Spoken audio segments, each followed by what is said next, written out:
Display. As we said, we don't expect a major shift in terms of design, which also means that we probably won't see an increase in display size on either the Galaxy S9 or the S9 Plus. Due to the lack of any concrete info, for now we will assume that the next Galaxies will boast the very same displays that made the cut on the S8 and S8 Plus. The smaller S9 will likely feature a 5.8-inch Super AMOLED Quad HD display with a resolution of 1440 by 2960 pixels, while the larger one will most likely remain 6.2-inch offering of the same type and boasting the same resolution.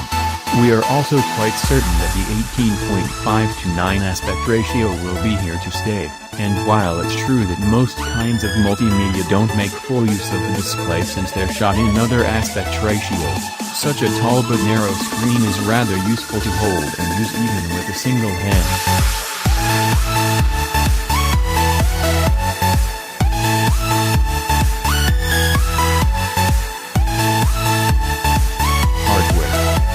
Just like its predecessors did with the Snapdragon 835, both the Galaxy S9 and S9 Plus are currently expected to afford the full initial supply of Qualcomm's upcoming Snapdragon 845 chipsets. Yes, that's what will most definitely be ticking inside the US and Chinese versions of next year's Galaxies, whereas their international versions are traditionally expected to feature an Exynos chipset by Samsung. In the case of the S9 and S9 Plus, that might be the Exynos 990-9810 chipset, which is reportedly at 10 nanometers offering headed straight for select versions of the anticipated flagships.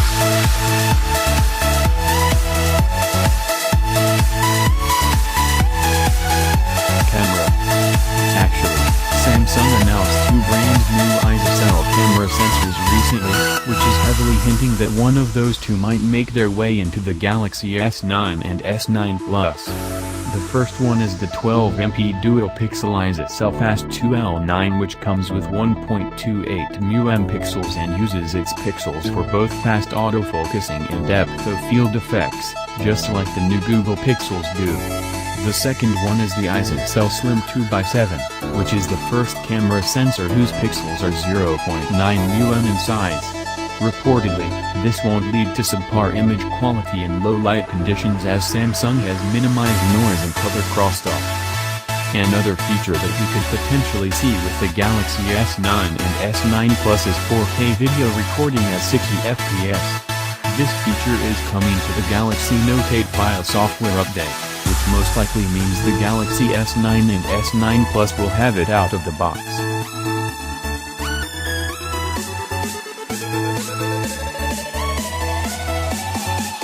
Price and release date.